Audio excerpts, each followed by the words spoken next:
Good morning. Nice to see everybody. My name is Christina McTaggart. I'm the Chief Building Official with the City of Redwood City, and I'm here with Gareth Harris, who is the Fire Marshal. So I'm going to go ahead and start the presentation.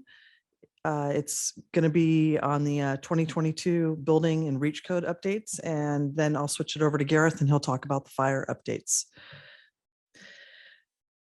Next slide, please.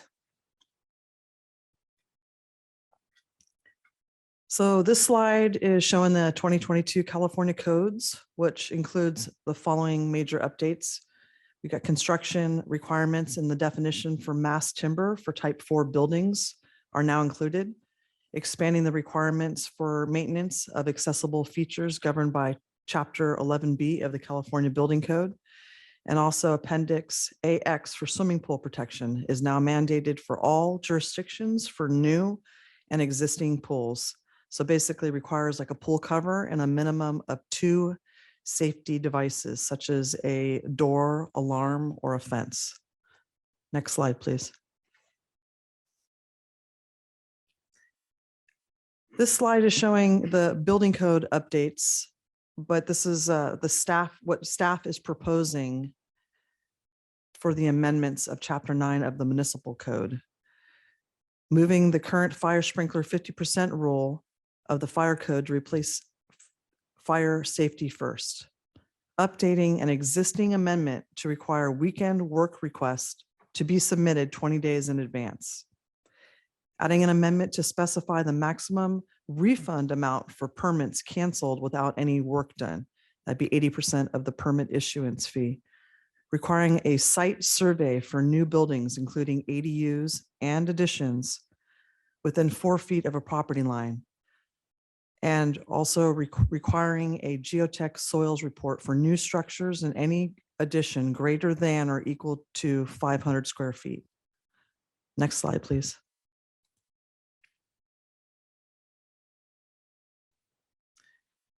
This is a little background on the REACH codes. Tells you the purpose of the REACH codes is to reduce greenhouse gas emissions. All electric REACH codes with exceptions were first adopted in September of 2020. And the ordinance requires electrification of all new construction projects, not renovations, and increases electric vehicle charging requirements. Also, just to note that we plan on bringing the building, fire, and REACH codes to the City Council on October 24th, and we'll be going back again on November 14th. Next slide, please.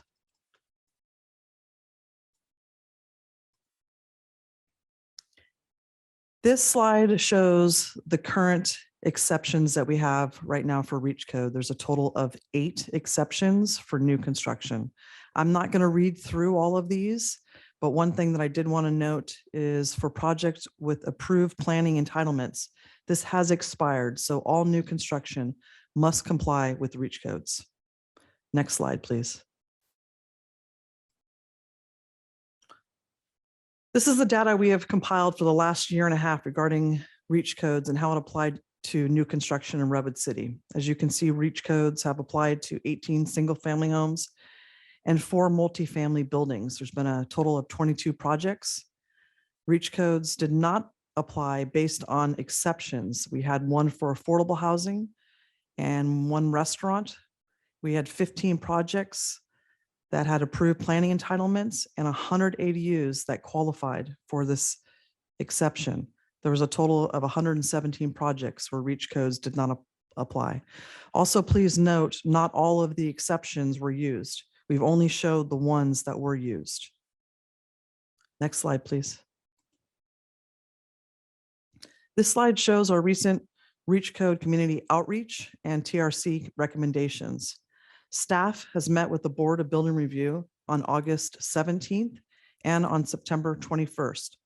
We discussed the upcoming building and REACH code amendments. The board gave input and suggestions, and we will take those recommendations to council. Staff has performed stakeholder outreach by attending a local farmers market and have provided some information on REACH codes, and we got community feedback. Staff has also conducted Stakeholder outreach by contacting representatives of local hospitals such as Kaiser and Stanford, affordable housing such as Midpen, and local contractors. We are continuing this outreach. The online Reach Code feedback survey was launched on July 22nd, and it's still ongoing, and that will go until October 24th.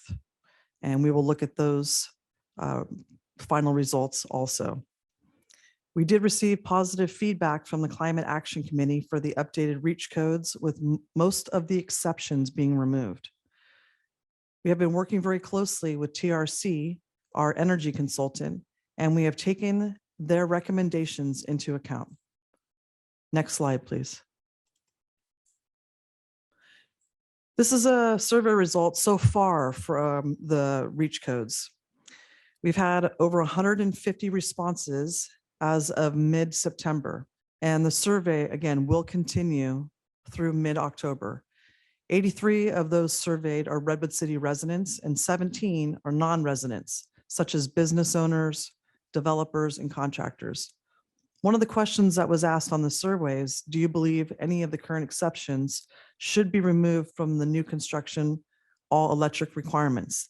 The top 3 responses to date were ADUs, affordable housing, and commercial buildings containing cooking appliances such as restaurants. Another question was, what are the barriers for you to switch to all electric? The top 2 answers at this point are cost and technology. Next slide, please.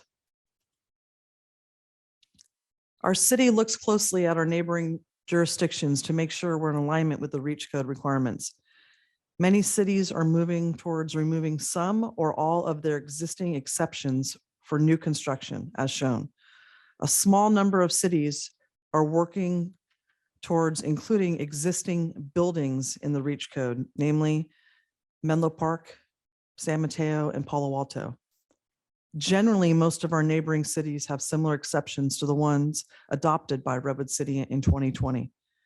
With recent development in new construction and technology, many jurisdictions are looking to remove exceptions this code cycle for new construction and are moving towards more of a case-by-case technical infeasibility exception. Next slide. Also, for Reach codes, we have electric readiness and electric vehicle EV charging. Electric readiness requires pre-wiring for electrical appliances when exception is granted. Electric readiness provides an easy pathway for future electrification in buildings with natural gas infrastructure. Reach codes also require more EVs and EV-ready parking spaces for new single-family, multifamily, and office building developments. Next slide, please. Please note the following recommendations are not final and could change based on community feedback before we bring them to City Council. Staff is recommending removing all exceptions other than technical infeasibility, which requires that an applicant prove clearly why a building cannot be all electric. Any project that falls under the technical infeasibility exception would need to be all electric. We recommend Reach codes continue to apply only to new construction and not existing construction. We do not recommend including existing construction since there is still not a cost effectiveness study. Again, if any exception is given due to technical infeasibility, we will still require that a building be all electric ready and pre-wired for future electrical appliances. TRC has recommended to staff to postpone extending the all electric requirement of Reach codes to existing construction at this time. This concludes my portion, and now I'll hand it over to Gareth.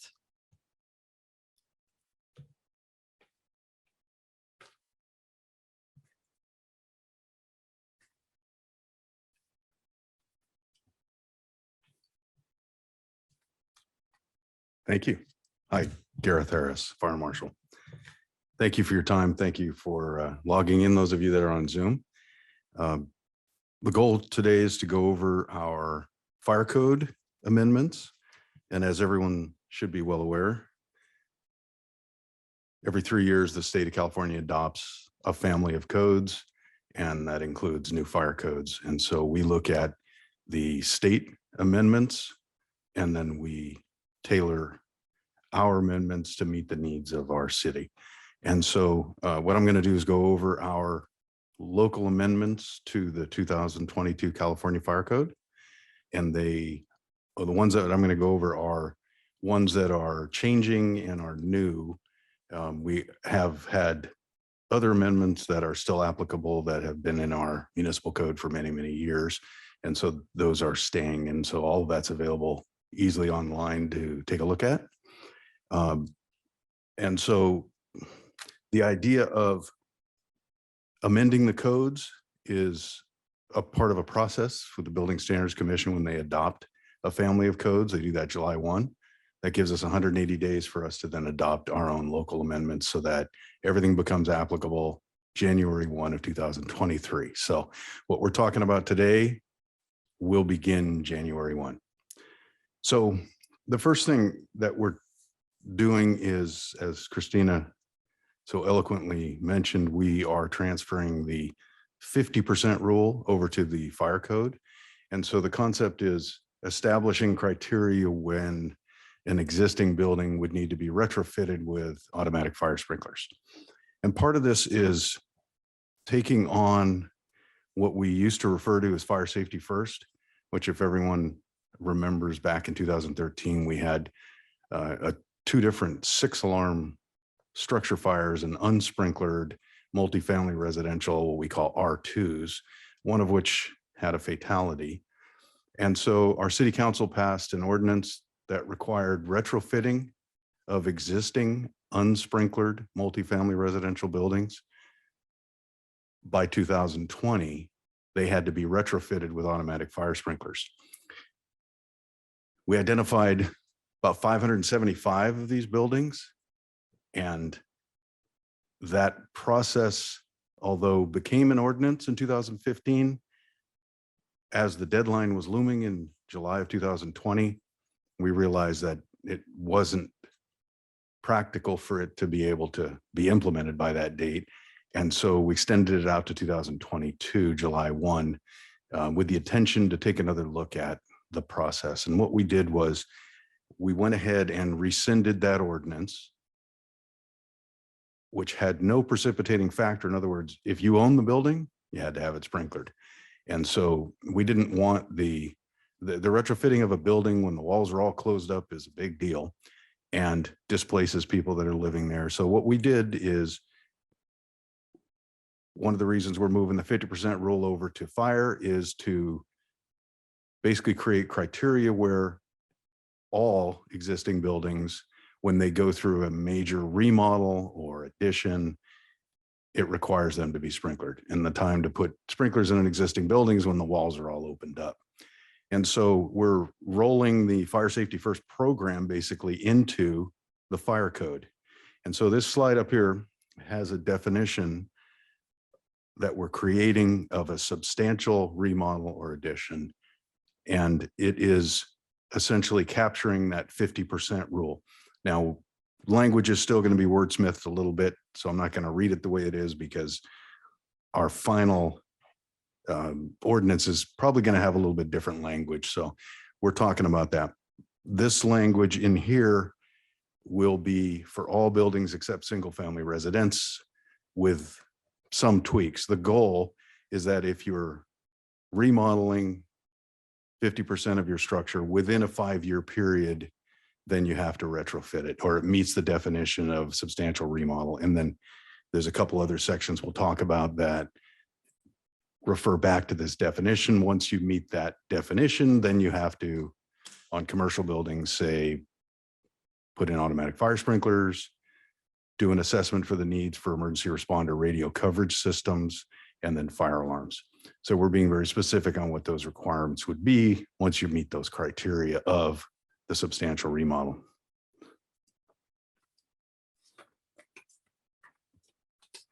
We're going to have a separate definition for single family residential and duplex structures.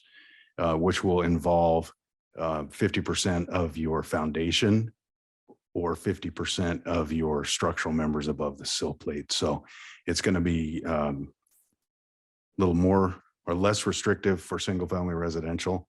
So if you're doing a major remodel where you're adding more than 1,000 square feet, or you're changing more than 50% of your foundation or your structural walls, that's when single family residential will need to be sprinklered. Fire apparatus road surfaces, we're only going to allow asphalt or concrete for areas that are identified as fire apparatus access lanes, as our fire apparatus is extremely heavy. Our engine is in the realm of about 40,000 pounds and our trucks closer to 65,000 pounds. And so part of this is areas that are designated for aerial apparatus. In other words, where a ladder truck's going to set up the ladder. Think about the concept of outriggers coming out, the point loads onto the ground, and then a ladder extending out, which, if you remember your basic physics, the amount of weight that's being transferred onto those outriggers and to the load-bearing surface that they're mounted on. So we have had areas that have existing grass block and even pavers if you just walk down Broadway, and they're like waves. And so for aerial apparatus and fire access lanes, those are the two surfaces that will be allowed in Redwood City. Now, that being said, you can stamp the concrete, you can dye the concrete so it looks like pavers. You can also use pervious concrete if you want infiltration for water for your C3. So that gives you some options there. And so for, like I mentioned, existing commercial buildings, anything other than single family residential, if you meet the definition of a substantial remodel or addition, that's when you would then do your survey to determine the need for emergency responder radio coverage systems. And so if the native coverage gives you adequate building penetration, and we have a number of different companies that come out and take the signal strength measurements, then you don't need to put in a system. But if you do not have adequate communications in your building, then during your substantial remodel or addition, you would need to add an emergency responder radio coverage system.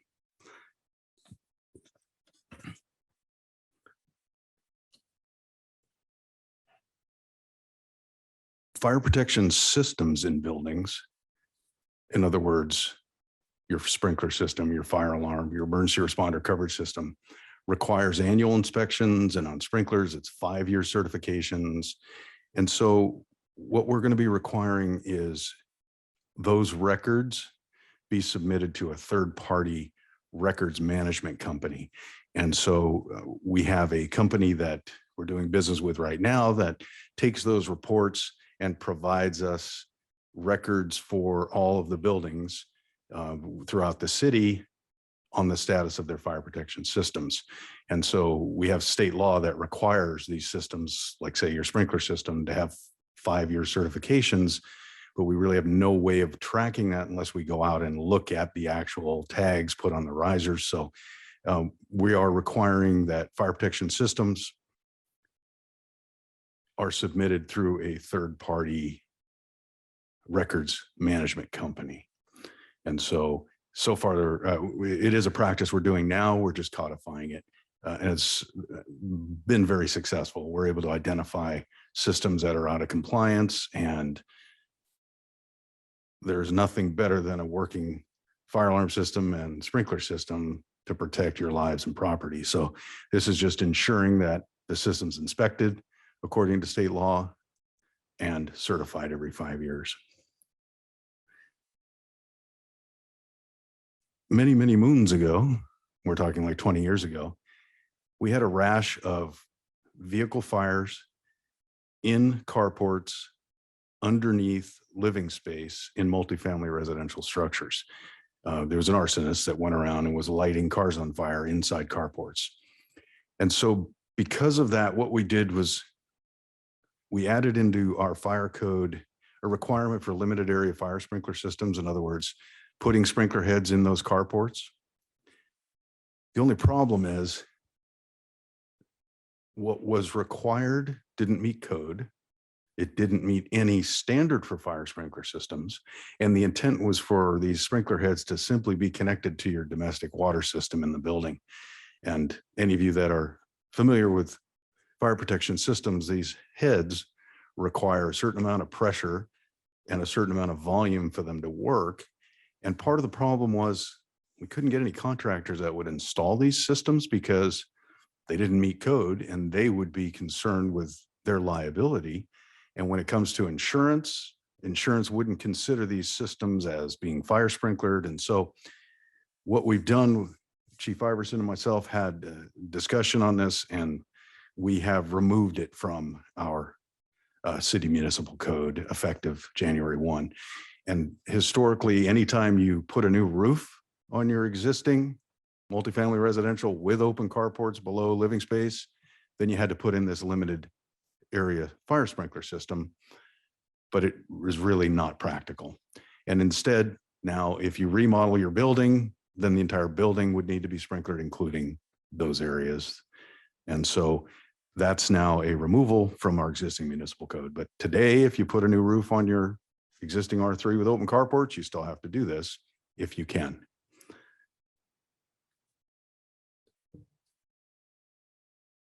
As you heard from the building side of things, and as you can see with the new county office building number 3 there on Marshall Street, we have a new type of building design, which is essentially all cross-laminated timber. It's all wood in very large buildings. And our fire protection standard for sprinkler systems, which we refer to as NFPA 13, simply looks at a building's use and not its construction type. The big difference now with type 4, A, B, and C types of construction is that the entire building is combustible now. And the fire sprinkler system that was only designed to extinguish a fire of the contents in the room as opposed to the room itself, the building, never took into account the fact that now the building is made of wood, and with a type 4C, it is all exposed. And so what we're doing is we're bumping up the requirement for the design density of the sprinkler system. In other words, the sprinkler system can handle a larger fire and be able to mitigate it until we can get in there and do our final extinguishment if it doesn't completely extinguish it. So this amendment, unfortunately, the standard's not keeping up with technology, so we're keeping up with it. In other words, we've amended the fire code to require ordinary group 1 for type 4, which used to be heavy timber construction, but now A, B, and C, which is lightweight. And the A, B, and C designations have to do with the percentage of exposed wood, with C being pretty much everything: floors, walls, ceilings are all exposed wood. If you've watched the construction of the new county office building, it's pretty amazing. Everything is built in a factory. It is assembling the building, not constructing the building. Everything's put together with cranes, and they simply lift it in place and bolt it down. And so it's a pretty interesting concept. The idea is that it's using sustainable wood products, but technically it's not even in the code yet, but we've allowed it under an AMMR for that building. And that building has some significant mitigation, including the same thing that we're proposing here, is the increased design density on the sprinkler system. Almost done. And as we talked about, once a building meets that definition of substantial remodel or addition, then it would also require it to have a fire alarm system. And I'm sure all of you were well aware of what happened in Santa Rosa a couple of years ago, when fire that was burning in the wildland moved into the interface area and just kept on charging and took out thousands of homes in an area that wasn't designated as a wildland urban interface. It wasn't in a fire hazard severity zone. So what we're doing is we're going to require all structures to have adequate defensible space. So what does that mean? Well, Public Resources Code, section 4291, which is applicable in any area that's not an incorporated city, is already state law. And we're just going to piggyback onto that and require defensible space. So what does that mean?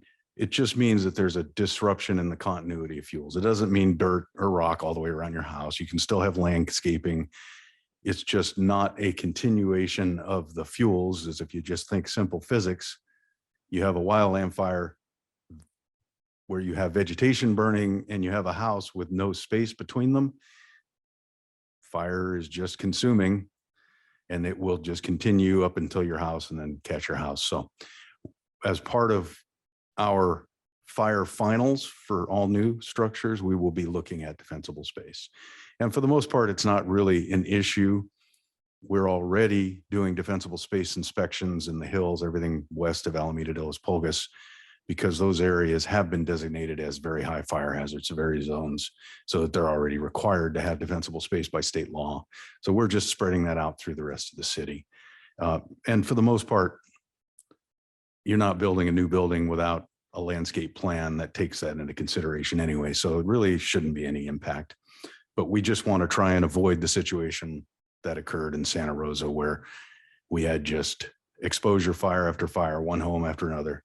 And the concept is we're not requiring home hardening, which would be having the structures be ignition resistant like they are in the fire hazard severity zones west of Alameda de los Pulgas.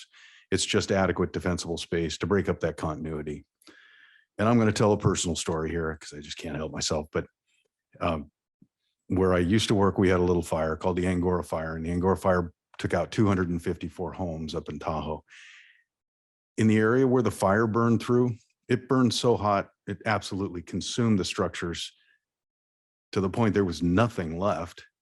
And the soil was contaminated with the melted pipes. So it all had to be considered a hazardous materials process where they had to excavate every home site and take them to a hazardous materials dump site just because of the heavy metals from the pipes that melted into the soil. So that just gives you an idea of how hot that fire was. But there were a number of structures that survived. Why did they survive? Well, we had gone through and done defensible space inspections in that entire area and wrote prescriptions for each property. In other words, this is what you need to do to achieve adequate defensible space. And of those properties that completed all of their work prior to the Angora fire coming through, 75% of them survived that fire. And so you'd have homes that were 1950s cabins sitting there as an island with everything else around it moonscaped. Why? Because defensible space. And so this stuff really works. And I'm not going to get into home hardening because we're not amending the code to require that. But in any of the fire hazard severity zones up in the hills, it is already required. And those of you remember the town of Paradise, the homes that survived that fire were the homes that were built after 2008 that already incorporated in all of those ignition resistant requirements under Chapter 7A of the code, which is basically home hardening.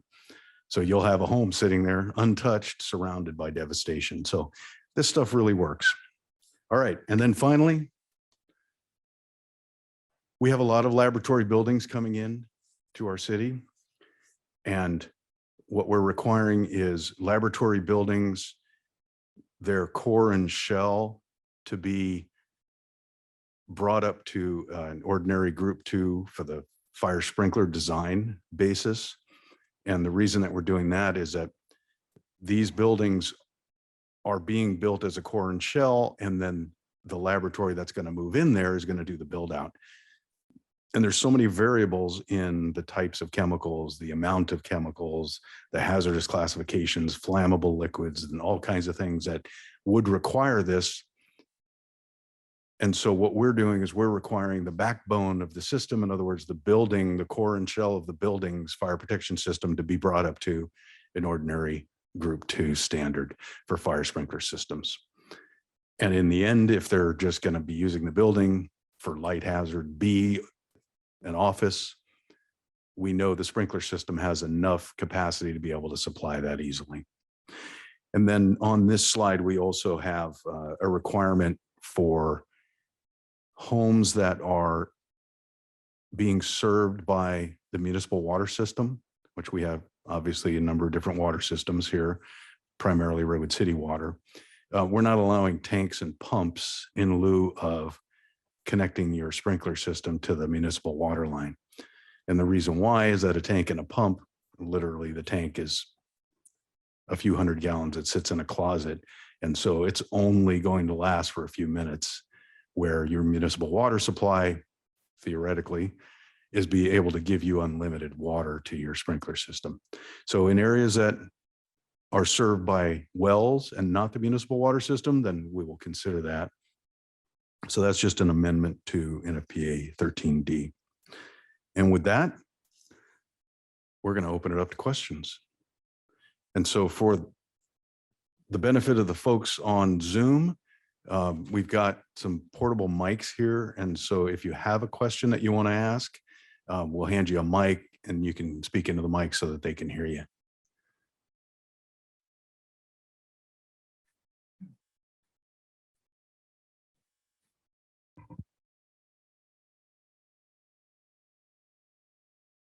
Can you hear me now?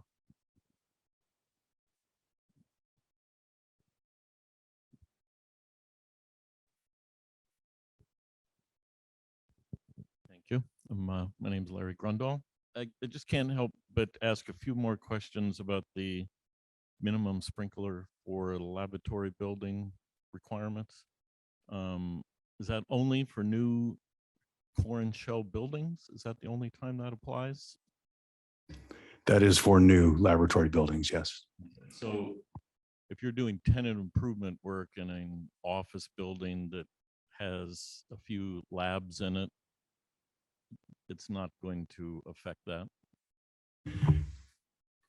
Correct, with the exception of depending upon what that laboratory is using, what chemicals and quantities and processes, because that may trigger the code upgrade to begin with. So in situations like that, where you don't have the backbone in the building, but you have a tenant that needs the higher density sprinkler system, that's the big challenge.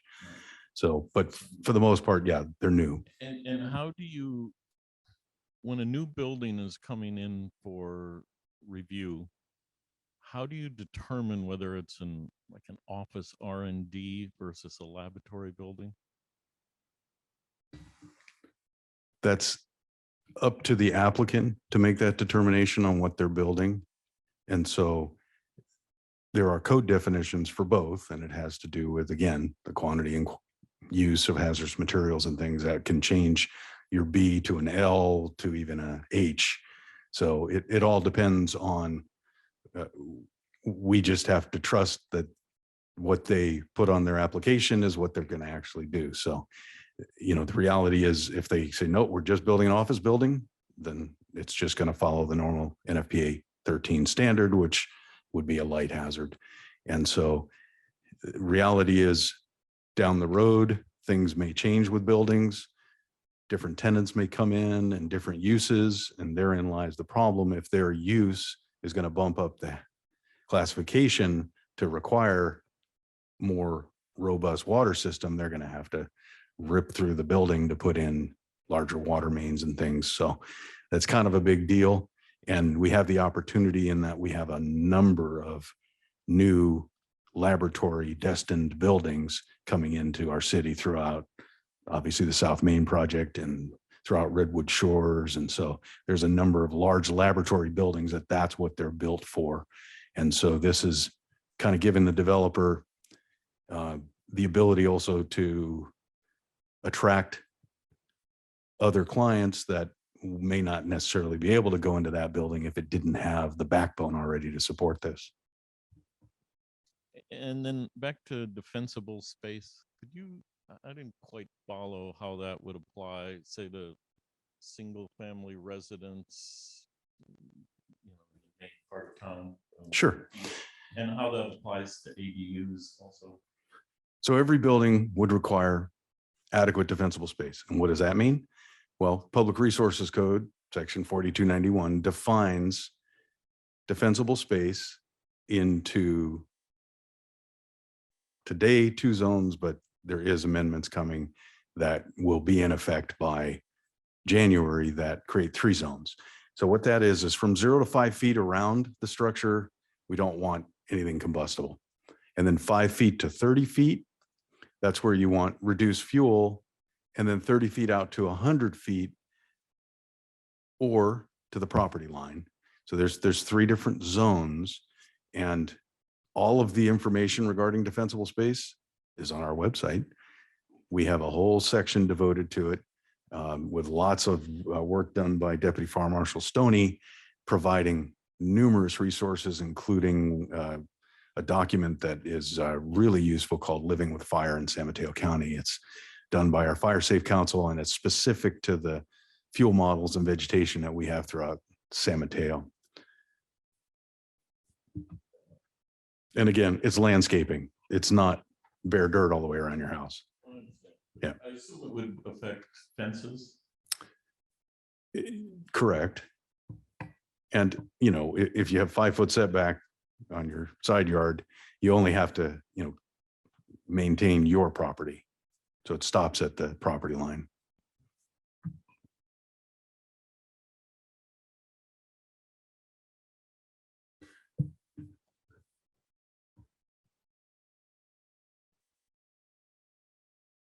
Kind of continuing on the same theme, it says all structures to have adequate defensible space. Is that all new structures? What triggers that if you're just coming in for a small addition or remodel or on a residence, something like that? Is that also triggered that they have to do that additional work on that?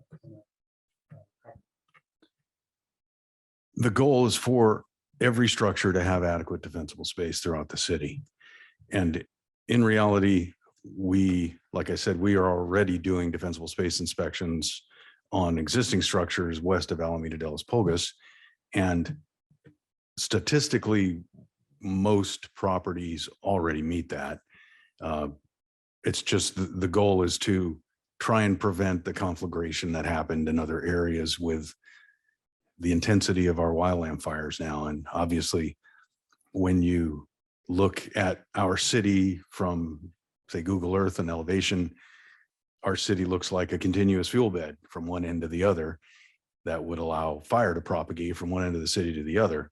And so what we're trying to do is just think about the concept of disrupting the continuity of fuels by providing spaces between vegetation and between your home and the vegetation. And if you look at what ignites structures, it's not typically a flaming front that moves through. It's pouring rain of red burning brands. And so the goal is that if you have a bush there that ignites from burning brands that land on it, that it's not up against your house and ignites your home. So, you know, this really can be done very tastefully, and frankly, throughout our city, it is. We already have, we write very few correction notices on defensible space today. And so we're just expanding it through the rest of the city, as in many other areas that are already required by state law. So what triggers it in a project? I'm just, you know, we have clients that come in and say they're, you know, doing a 200 square foot addition on their house, it's a master bedroom and bathroom, whatever. And now all of a sudden they're going to have an additional charge because they have to re-landscape their entire property. Is that something that's what I'm saying? It seems like, you know, all structures. And, you know, what triggers it, what starts that process and requires that process? Because we have to tell our clients. When we are going out to do the fire finals for building permits, we're going to look at defensible space while we're there. And so the concept of providing adequate defensible space in most of these properties is not really that big a deal, but it's unfortunately on a case-by-case basis. When we look at the areas that we're already inspecting, 90+% of them already have good defensible space just due to their existing landscaping. And those that don't are typically very overgrown and completely unmaintained, and they're not the properties that are doing additions and leaving the rest of it like that anyway. So the intent is for us to be able to have the same requirements throughout the city, not just up in the hills, as you've seen in Santa Rosa. So is it possible to have the fire department come out to, look at our projects that we're working on and give us an analysis before we even submit? Yeah, absolutely.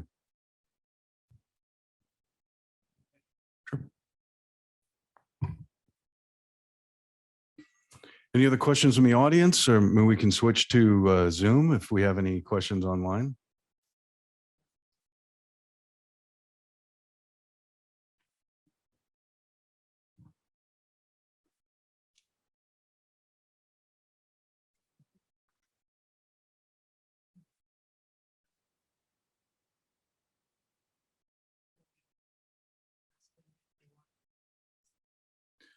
For those folks that are participating on Zoom, if you'd like to ask a question, please raise your hand and our facilitator will be able to unmute you and everyone here will hear your question.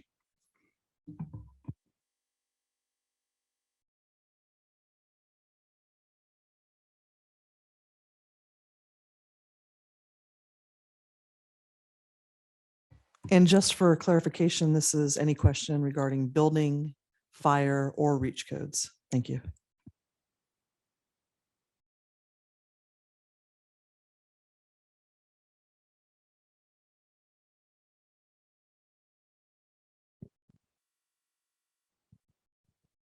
So I have a question regarding what seems to come up often, and you didn't address it, so maybe it's not an issue, but I just want to proactively ask the question. In Redwood City, is there any attempt to regulate the replacement of appliances, water heaters, gas ranges, etc., just under general maintenance as to when we're replacing those and they have to become all electric? Actually, that's a great question. So right now, we have on our building website where we are encouraging people. So when somebody comes in, they learn about reach codes, and at the front counter for the building department, we are saying to people, hey, there's grants out there, there's rebates, and we're encouraging people so that if they want to come in and they decide that they want to replace their water heater or furnace, we are talking to them about it and also showing them how to get these new appliances, to try to educate. Instead of coming to them and saying, you must replace this, we're saying, here are some options for you. And you should look at these because there's some really great rebates right now. So at this point, that's why I'd like to continue to just educate the public. And again, we have all of these rebates and such online. Even the city, I believe, gives a $500 rebate for some replacements. So that's what we're looking at right now. I hope that answers your question. So I support that. Very good. Thank you.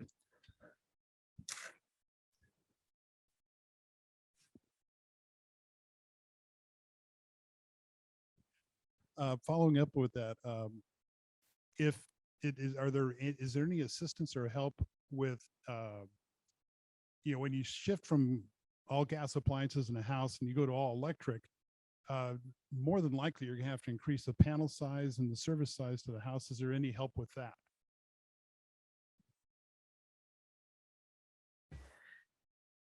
And again, you're absolutely correct. So that was one of the things that I was a little worried about. Again, when we're talking about existing construction and making that mandatory for people to do, we want to encourage people to do that. I do believe that there is a grant out there that helps people if you're going to upgrade your panel, because you're going to need more room for all electric. And we also want to encourage people that they can for future appliances. So if they have enough room in their panel at that time. So at this time, there are some rebates and that people can look into. And there was something recently passed by the governor too, that I think is going to help also, that, that might have incentive on there, but I don't know all the details on that yet.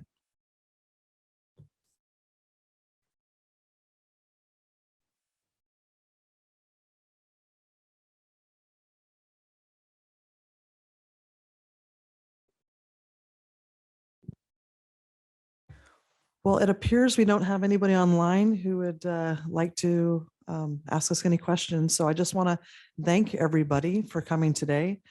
We really appreciate your questions and input. And we're going to move forward with this. And again, just to let everybody know, we plan on going to council on October 24th. And then we will have our second reading will be on November 14th.